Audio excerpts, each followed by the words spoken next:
Welcome to Conscious Quest, the LA-based podcast where we aim to stay conscious about everything current. Hello, everyone. Welcome to Conscious Quest. I am your host, Sarah Parlow, and I'm running solo today. Rishi has some things that came up, and it's all okay because we have an incredible episode ready for you. What if I told you that every time the word homosexual appeared in the Bible, it was a mistranslation? That is exactly what my next guest's award-winning documentary is revealing. And I am just over the moon over the cultural impact that this movie can and will have. So without further ado, I would like to introduce my very special guest. This is a friend of mine that I know through the queer film community here in Los Angeles. I'm speaking of no one other than Roggio. And let me give a little bio about her right now. She has been working in film and television for 15 years and has done high-budget physical production for award-winning shows like House of Cards and Parks and Recreation. And she is now an award-winning filmmaker. Her documentary 1946 has won audience awards at Doc NYC, Wicked Queer Film Festival, Rainbow Vision's Queer Film Fest in Edmonton, Queer North Film Festival, Outfest LA, Cordillera International Film Festival, Outshine LGBT Film Festival, as well as winning Best in the Fest for Palm Springs Film Festival, the Dreammaker Award for the Cleveland International Film Festival, and most recently, Audience Award for Best Documentary at Outfest LA. Incredible. So that is quite a lot of laurels, Rocky. Welcome, welcome. Thank you for being here. Thank you. It's awesome. It's awesome to be here, and it's awesome to have the audience receive our film. As you mentioned, 2 places in Canada. We also won the Audience Award in Cleveland, along with me being Dreammaker, and it's just more than I anticipated, but I'm just so grateful that people are responding, and hopefully we can get it on a wide audience soon. That is the goal, and we're here to help you with that. Awesome. So let's jump right in, because this is a film not a lot of people know about in the big picture yet. So let's get there. First of all, what is it like to have all this success? Well, as a documentary filmmaker, there's still a lot of tears and still a lot of uphill milestones to go. Let's put it that way. But it's wonderful. And there's also wonderful experiences with all the people that I've met at the film festivals in Cordillera, as you just mentioned, International Film Festival, where we won Best Feature Film at that fest, which is incredible. And that festival was just listed the top 25 coolest film festivals in the world, and I think they're number 1. Don't tell any of the other festivals if they're listening. Y'all are great. But it was just so wonderful to have an opportunity to connect with filmmakers, and they took us on an adventure day, and then other film festivals have done the same things with proper networking parties. And so and then also being in the audience and then hearing your name and getting called up in front of 500 people to accept awards or get standing ovations. I'm getting chills as I think about it. I never imagined into my wildest dreams being here. This is my directorial debut. But as you saw from the film and some of the keynotes in the film, I felt it was important to tell this story and stop everything I was doing. I gave up my job. I quit my job. I started investing money, and I had to get the story out because this mistranslation, as we explained in the film, although most of us would think it's malice, right? The data doesn't support that. We can think that. We can only go off of the data. But this mistranslation with the tangible letters at Yale University about how our Bibles are made and how this word entered, and being a queer person myself of faith, you can obviously see the connection there. And so if I knew how much it was going to help me and my journey with my parents, imagine the ripple effect that this movie is going to have and has already had with audiences, but how it's going to impact the world. I know it. And we're just getting started. So it's crazy. I don't know what it feels like. I will see, but my end goal is just change and hope for the next generation and the older generation and people who may be our oppressors, who, as we see in the film, are our loved ones. Grace for everyone to just say, hey, we've all been duped. by this. Yes. There's a reason this has happened. And, so let's stop pointing fingers and let's just all try to have a real conversation about this. That would be my goal. Okay, perfect. Well, we have a great place to start right now. So let's get into it. At the center of this film is a complicated relationship between you and your dad. Would you like to share with our listeners a little bit about that relationship? Sure. So as I was saying, being a queer person of faith, growing up in the church, my dad's a non-denominational minister. And as you can imagine, being a gay person or a queer person doesn't really work, LGBTQ in any way. And so I had been trying to reconcile my relationship with my parents all this time. And my dad and I were born on the same day. I was born on his birthday. So he kind of got a little bit of a taste of his own medicine. And they call me Rocky because, I've been saying recently that I'm always sticking up for the underdog, at the playground. And so Rocky's kind of like my take on the institutional oppression type thing. So he got a bit of a warrior in me. And he always saw me as a leader. He always saw me as someone to take over his ministry and things in that regard. And I'm just like, this just doesn't fit my mold. And so I've always challenged my dad, and he's always had room for me to be in that space and push back. As you see in the film, he's very strong in his convictions. And so having that dynamic for 40 plus years, right, knowing his personality, knowing my convictions, and now seeing this academic research and the data presented before us. And as we know more, do we do more? And so I invited my dad to come along on this journey. And it took a little bit of time. The first day we filmed, they knew we were filming, but they didn't really know what was going on. And I didn't really know about the 1946 mistranslation either. All of that was a surprise when we were in that first conference. I only knew about Malakoi Arsenokoitai. I only knew about Kathy Baldock's conferences and that she was starting to teach about what the verses are really talking about. But she discovered the 1946 mistranslation in the RSV a couple years prior, hadn't really done too many talks on it, or at least not on socials. Okay. And so when both of us were sitting in that conference and we both heard this 1946, we both went into this crazy direction. But I'm so grateful. Opposite direction. But I'm so grateful that he said yes to be in the film. And as a documentary journalistic filmmaker, my goal is to show an authentic side. I'm not making a propaganda movie here, right. And so he trusted me, which was great. And we delivered, of course. He is put on the stage as every other expert in their field. And he gets to say how he feels. And at the end of the day, he's happy with the film as far as at least the way he's presented. He doesn't think I'm still doing the right thing. But he's proud of me, and I'm grateful too, because it affords the audience an opportunity to see both sides, to understand that this isn't a Hollywood ending. It was mistranslated and now we're going to fix it. It's going to take a lot of time, and people are not ready for this, and some people will not budge. Yeah. And that's okay. But how are we in this space together? How are we sharing boundaries together? How are we communicating together? And the only way to be an influence is to be in relationship. And so I always say, if you are in a healthy place, if you've gotten past those things and the other person is being respectful to a degree within your boundaries, then be in that space with them. Very complicated father-daughter. It actually makes the movie, I think, though, Completely. I mean, it really provides the human element. And I think it also creates like a standard for how we can navigate in relationship with our loved ones and the complexities of it. And so you basically, the story goes, not to give away too many spoilers, but your father found out that you were gay as a teenager, and he essentially read your diary. And his response was to write you a letter and include in that letter a bunch of what are called in the Bible the clobber passages. And these are, several passages that outrightly state that basically clobber the idea of homosexuality. And can you go into that a little bit?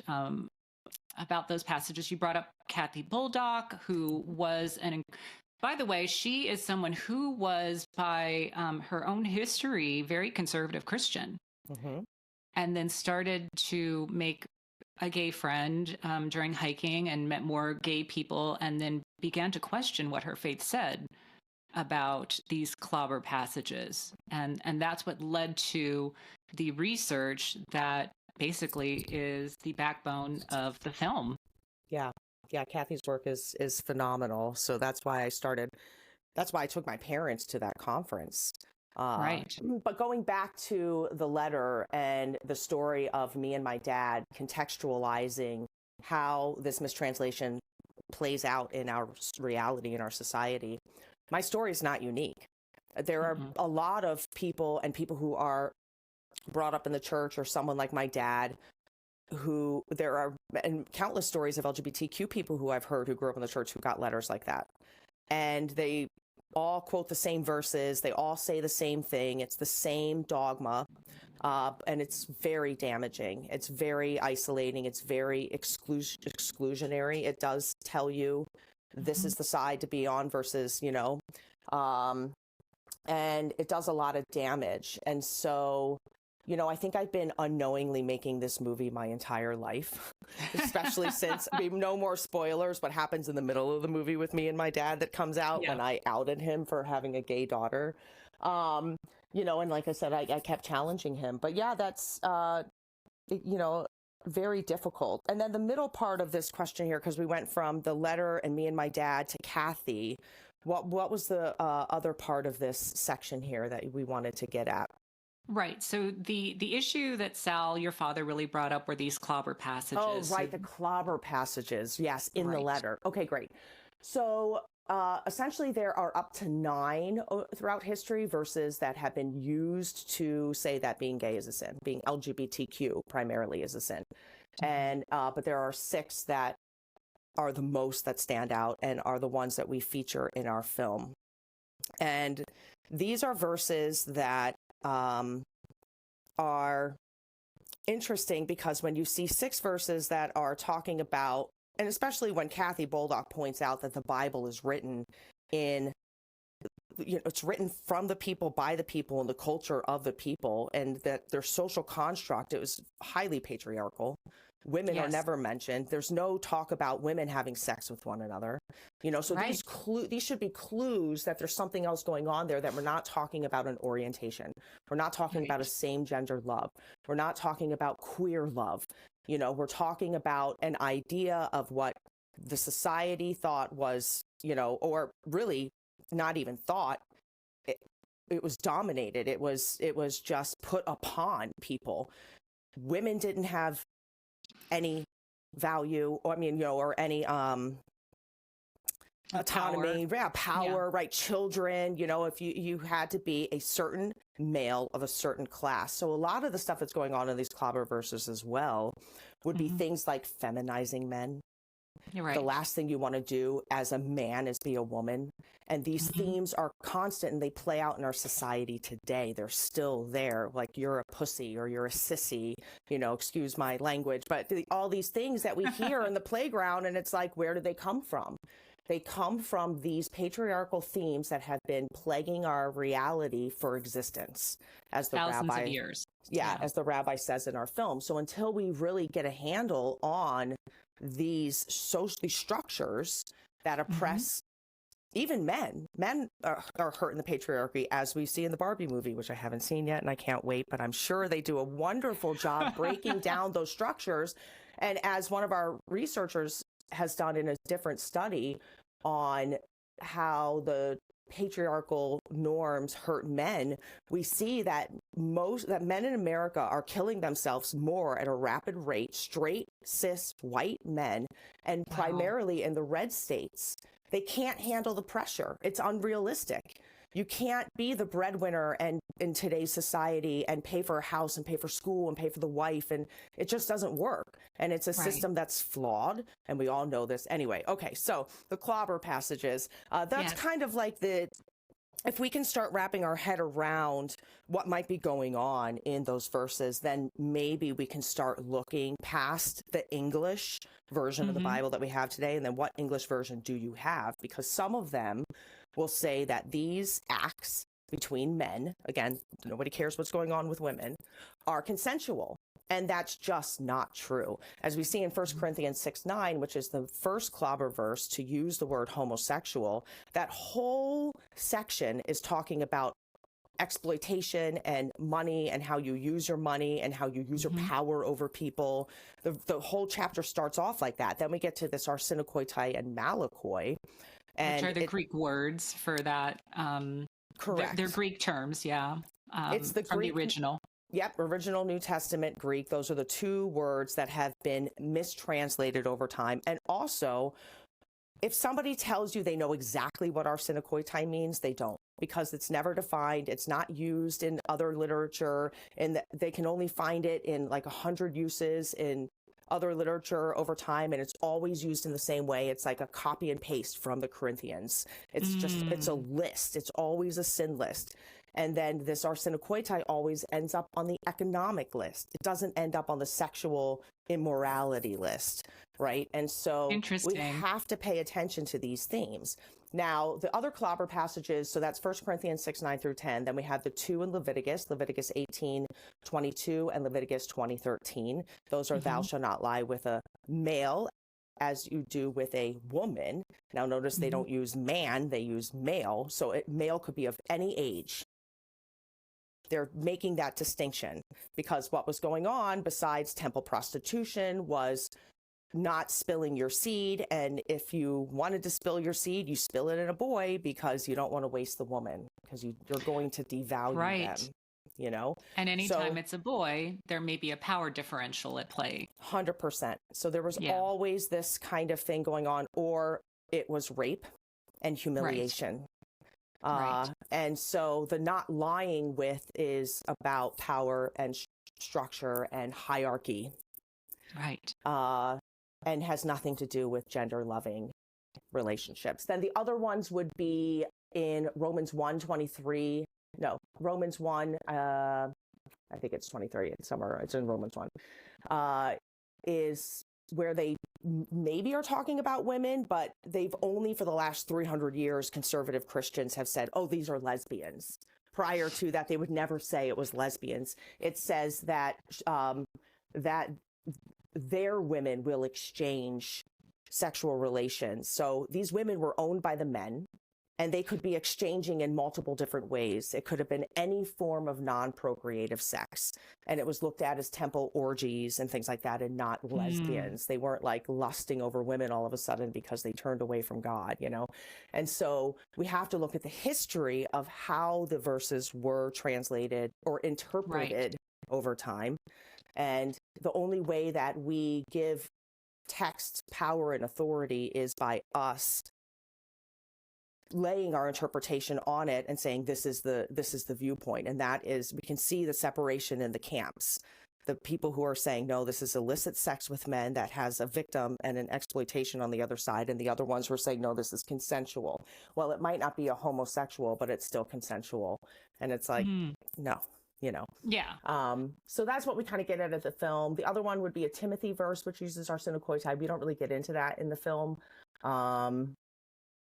There's another one I think I'm missing. It'll come to me in a second. It's in the movie. But essentially, you did really great there, first of all. Thank you. Incredible. Thank you. Trying to remember all the history. That helps so much. And so really, this all kind of boils down to 1 Corinthians, which was the original verse where it included the word homosexual, presumably in 1946. And so the way that a lot of this works, according to the film, is there were translation committees.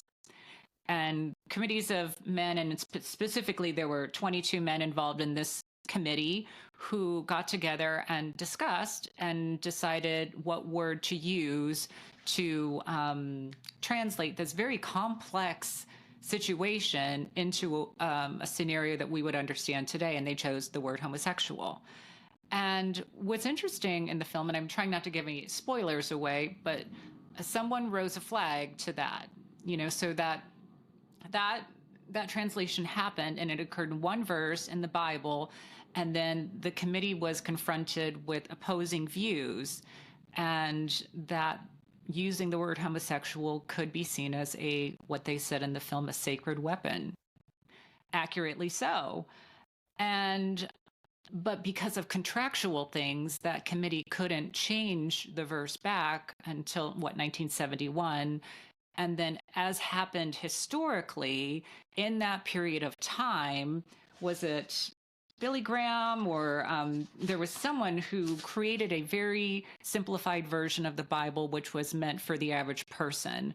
And so when we simplify complex documents, of course, mistakes get invited in. And was it the Living Bible? It was the Living Bible, yeah. And Right. It got in the hands of Billy Graham, and Billy Graham thought it was a useful tool. And it ended up being one of the most widely sold Bibles in the world. By the 90s, they sold, Kathy said, somewhere around 40 million copies. And in that paraphrased version of the Bible, not academically correct, simplified, dumbed down, whatever you want to say, this man who wrote that Bible was one guy. It wasn't even a committee.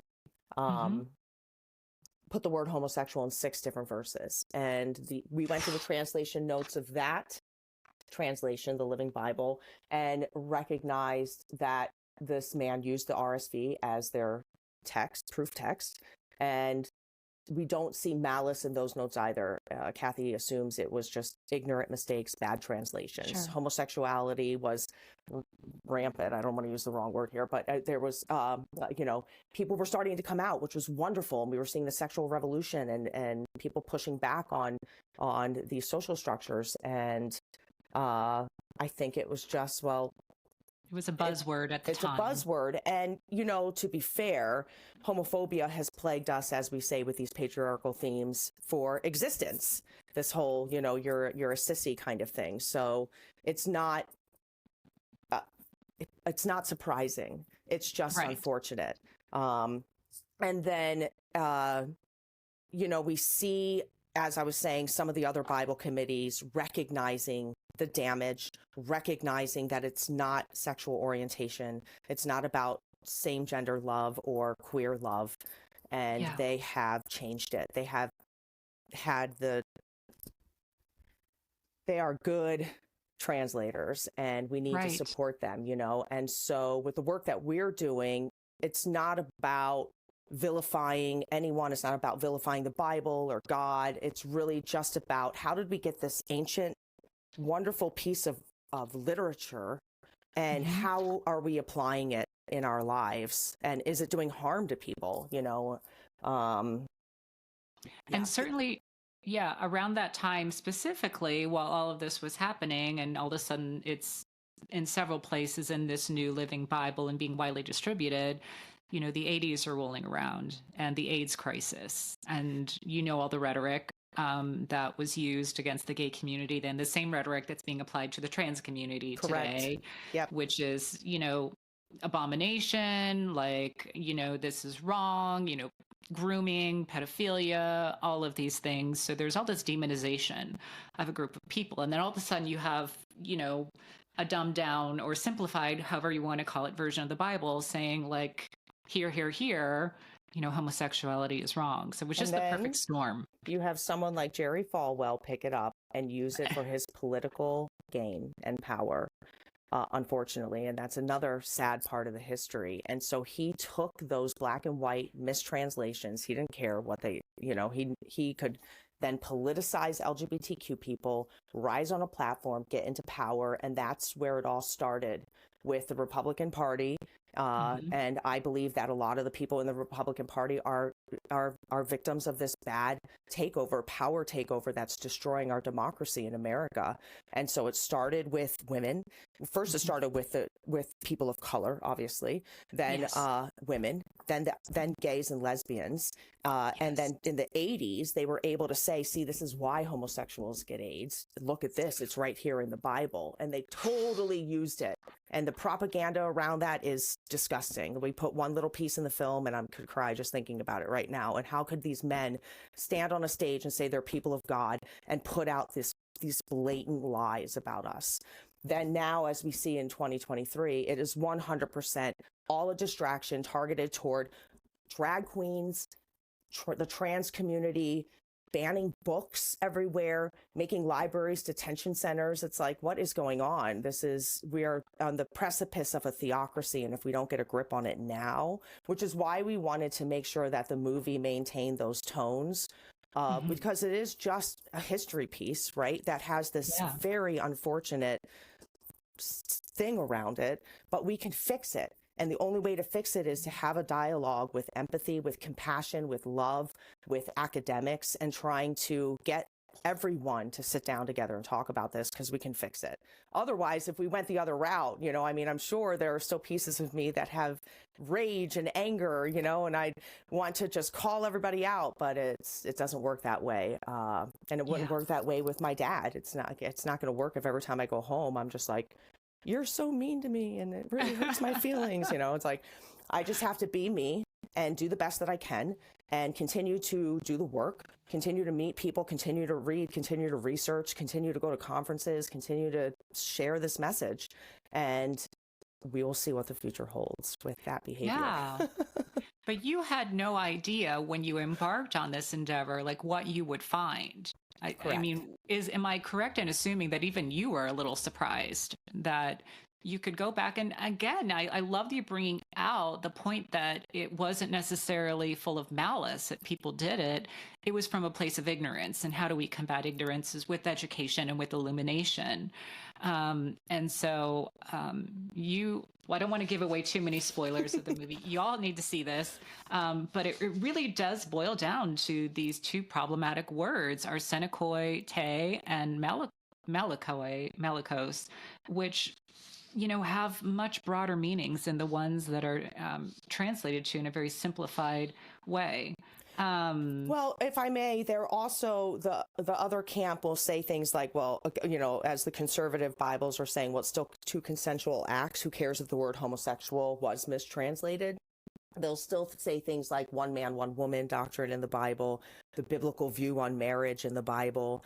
The other clobber verse that is mentioned in our movie is the Sodom and Gomorrah story, which is so far off from homosexuality. If you still think that's about homosexuality, you have a lot of work to do. Right. And I have resources for you. You can totally send me an email or a DM.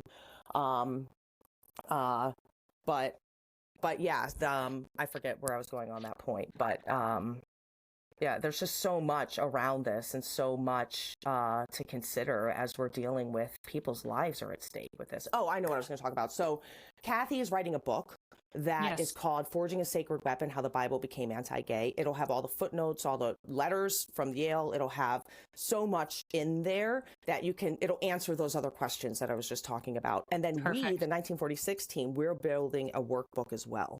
And the workbook will have, it's a discussion guide to encourage individual thought, individual study, but also discussions. And the discussions can be after the movie for an hour with the group, and then you go home and do your individual study, or we're going to build the book so it can be broken down into chapters. If you wanted to meet with a group over a month or over 6 weeks, you can break it down however you want, and then you go home and you study the clobber passages, then you come back and then you all talk about it, then you go home and you study one man, one woman, and then you come back, and it'll have references and resources and other books to read and other verses to read and things like that. So I'm really excited about this part, the impact campaign of the film, that people will be able to answer those questions. And then speaking of Sodom and Gomorrah, the other big thing that we didn't put in the movie that I wanted to, people are like, well, it's not a homosexual, but it's still a sodomite.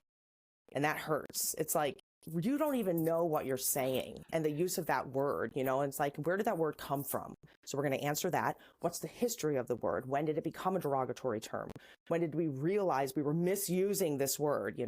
So as you can tell, I'm very passionate about it. I love that. I'm loving all of this, but you're really talking to just the cultural lens through which a lot of this has been viewed for so long. And I think, humans love shortcuts mentally. And so it's very easy to just be reflexive back to the dogma versus going into the actual text and really looking at it contextually. And let's be honest, the Bible was written from the perspective of tribal nomadic peoples thousands of years ago. And in fact, the Bible, a lot of these books were written 100 or 200 or many more years after Jesus lived. So we have to kind of look at all these pieces together. Was there any point when you were making the film where you thought and said to yourself, "This is going to be big. Like this has some legs. This has Sure. potential." So I've been in the film industry for a really long time, for a couple decades now, and I have been working toward producing my own content and have done some producing and various things and really had a slate of different stories. But once I heard about this mistranslation, not only because it's personal, this is global. The Bible is the most published book in the world. It represents 1/3 of the world's religion. Whether you're Christian or not, this impacts you. And you might not like the Bible, you might hate Christians, or you have an icky feeling because of the history around it. I totally understand. You're an LGBTQ person that's been hurt by the church and you can't stand seeing my face everywhere because you don't like what I'm doing. I get that. I've gotten that from LGBTQ people. They don't want to be anywhere near this, and I understand. But this impacts you whether you like it or not. And we see how people are using the Bible even today in America, and it's getting worse, to write laws in our land. And we have to get a handle on separation of church and state. So I always knew that this was a movie for everyone. So how do you put that in a proposal? It's like, everyone should see this movie. Everybody says that. Every filmmaker says that, right? But I've always felt that this was going to be big. And, now that we're 7 months into our film festival slate, we still don't have a sales agent, but we're winning all these major film festivals and major awards. Audience awards are great, and Best of Fest at Palm Springs International. Get out of here, And so I thought it would happen a little faster, but it's okay. Like, it doesn't matter because it's working. The people who need the movie are starting to talk, and like I said, the ripple effects. So I can be patient. It took 4.5 years to make it. It was the hardest 4.5 years of my life. I can imagine. So I'm out on the other side. If it takes a little bit of time, that's fine. We're going to wait and see that ripple effect. So I can't wait to see how big it goes. And I do hope that it gets seen all over the world, translated in multiple languages. And in fact, that's kind of the goal, is really to find worldwide distribution, isn't it? Correct. Mm-hmm. Great. Yeah. And so I'm just curious. I mean, you hint at it a little bit in the film, but what has been the response for queer Christians to actually receive this information? So for the queer Christian community, obviously, that's probably the biggest celebration. People who have DM'd me that have said, I've come to the other side where I've been in a relationship now for a couple years and I'm okay with being in my queer relationship. But after watching your movie, I now realize I never even thought that being gay wasn't a sin. So they're still living with this backdoor shame and all of these things that are weighing on them. And then all of a sudden it's just transformative. So I've received a lot of messages like that. I'm getting chills just thinking about that. I've also received messages from people who are in the church. So we call these people the movable middle, the people who know that there's something wrong with this dogma. They can feel it. They can feel it stirring, but they don't have the tools to say what they're thinking, the head and the heart separation. They see our movie and they really do want to do more. So they will get Kathy's book. Hopefully they will do the workbook and look at all the other tools that we have. But they see things like, now they have this tool, or, wow, I've been doing it wrong. And like you could see and feel the shame behind their behavior. And we have to afford them grace because, again, they are just as much they're learning, and they're learning as we are. So and I love how you refer to sort of those people caught in the middle, and Kathy's the perfect example in that she was one of them, where she felt that disconnect between her heart and her head, where she was a staunch Christian, and just knowing gay people and knowing who they were and their own goodness, it just didn't make sense to her that the Bible would condemn. I mean, honestly, when you look at the New Testament and what Jesus says, I mean, the golden rule is love your neighbor as yourself. And it seems so silly for people who are not, advanced avatars to condemn one another. It just seems so unchristian. But you really talked about this a lot, how the Bible and religion can be weaponized, and especially in America is weaponized in order to support a system of oppression and suppression. Yeah. And Kathy does this amazing job of, so she is an engineer by trade and by study. So she's not a theologian, she just looks at history, and she has broken down what's going on in the Bible. And so she does these timelines. And so it's like the dates versus what's going on in history, or I guess I don't know how they would go. Anyway, so it's like, okay, so in the 1920s, what's going on in the Bible, in society, in the culture, in religion, in medicine, in psychology, and so all of these different various fields of study in human sexuality and what is our understanding. So as we are learning more things in all of the different fields of science and religion and theology, how is our timeline changing in history as we get into the 60s, the 70s, the 80s, the 90s? And so she really has built this wonderful, her first book is called Walking the Bridgeless Canyon, Repairing the Breach Between the LGBTQ Community and the Church. And you can find her at Kathy Baldock, canyonwalkerconnections.com is the handle. But, the level of history and footnotes in the first book is just amazing. And so she deserves more credit than she's given. Some of the conservative scholars won't even recognize her by name. They're that threatened by her. They call her that woman. And then we've had hundreds of rebuttals on the film of people who haven't even seen the film. And we're talking about top scholars on the other side in the world. And they won't mention Kathy's work, her name at all. Instead, they jump directly to Ed, who is studied. He is a theologian to a degree. That's not his trade, but he has a MDiv, a Master's of Divinity in Theology. And they just immediately go to a suicidal ideation and say, see, he's just been taken over by a depraved mind. And of course he comes to these conclusions because he's trying to rescue his mind, and they don't give any credit to the work. And so they almost are, it's free press. We love it. But they're almost proving our point. And they're so threatened, and it's just like, so anyway, I hope everybody sees this movie, and even the people who've put out these debunking videos, I hope they all see the movie, and then let's talk, I love that. And you just fed into my next question, which was the backlash. And of course, there's always a backlash because so many people are so invested in this being their way. Like, it's a part of Christian identity, and to some degree, is to condemn homosexuality and the righteousness of it, and just how people rest on this dogma. So you answered it right there, is people are trying to find ways to, revolve around like what you're presenting. But and there's facts been facts.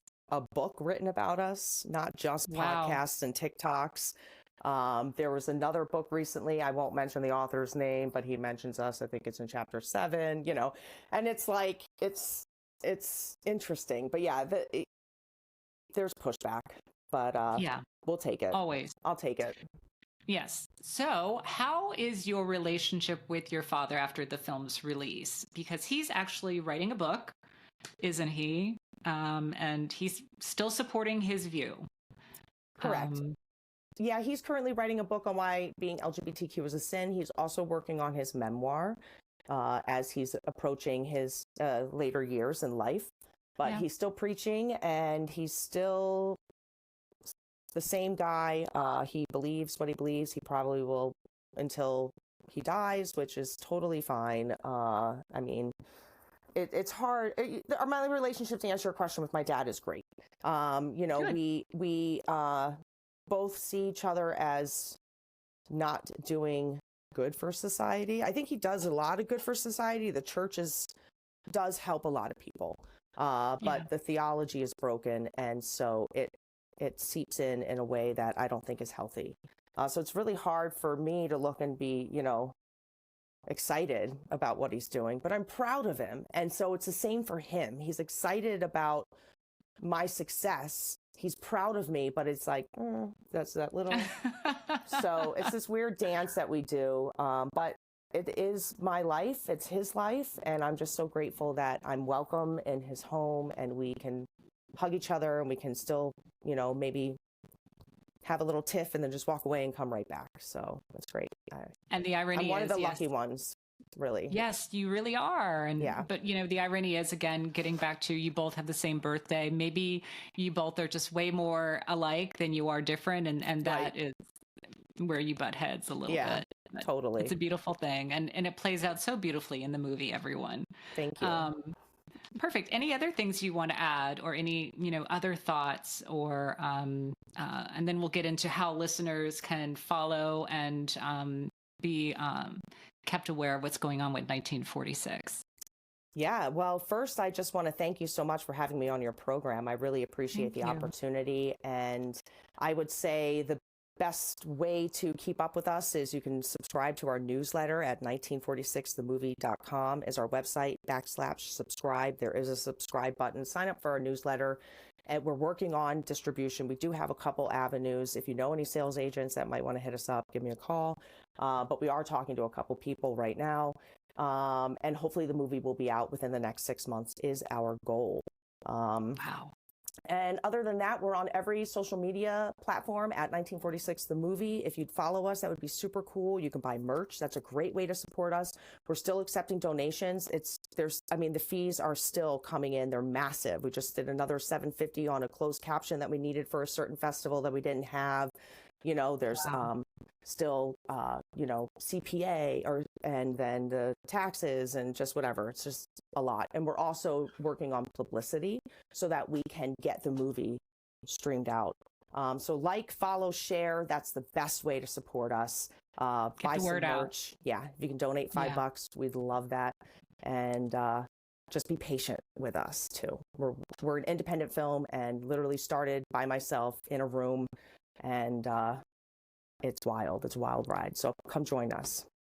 Well, I just want to say, everyone listening, look at the power of dreams. Look at how things can start with one thought, one idea, and they can just spill out into something as magnificent as this. It could have really big cultural impact and provide a lot of peace for a lot of people who have really been plagued by, religious judgment for their whole lives, and to really, just look more critically at the things that we're reading and interpreting, and how to interpret it the right way, in a way that, is supportive of people. Because in the end, we're all children of God, no matter how you cut it. So anything that we should know, what would be next for you, Rocky? I know this is big and consuming you right now. Do you have any other projects in the works? Yes. So I'm balancing right now, working on the distribution and impact campaign with 1946 while starting 2 new documentaries. Wow. Because I must be a crazy person with my business partner, Jenna Serbu, who's our writer and producer on 1946. So she's going to direct one, and we'll probably co-direct the other. And so it's been wild. I'm very busy and wondering why we're going to start another project where we don't get paid while we're doing this. This is all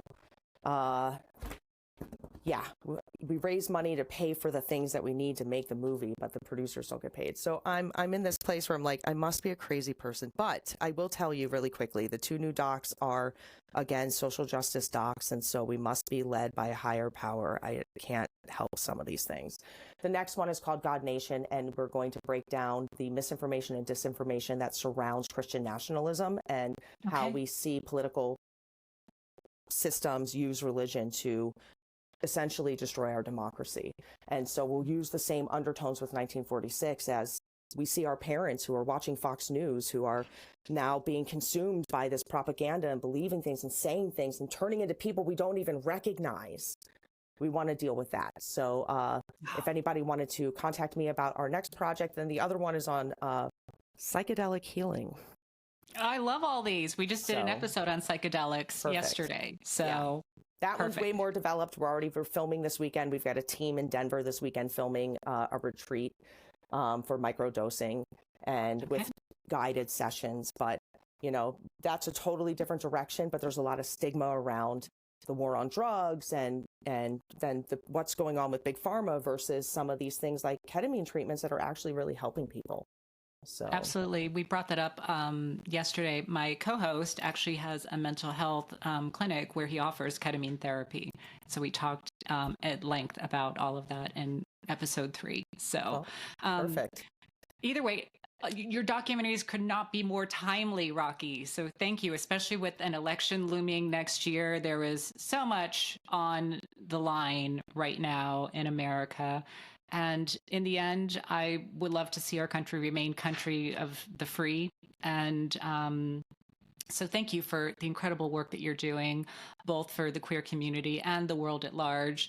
This movie is incredible, everybody. You really need to take the time, go see it, open your heart and your mind, and just really think about the messages that you're receiving in the world and question them and question everything and come to your own answers. But either way, this has been a phenomenal episode. I'm so grateful for you taking time out of your busy schedule, Rocky. This is everything we needed today, and I appreciate you being here so much. So everyone will be back with Rishi for the next episode. Stay tuned. We have some more incredible topics to come. And thank you as always for being here. We will have attached to this podcast some links that you can follow in order to stay tuned with whatever's going on with 1946. Once again, thank you, Rocky Roggio, for being here. Thank you.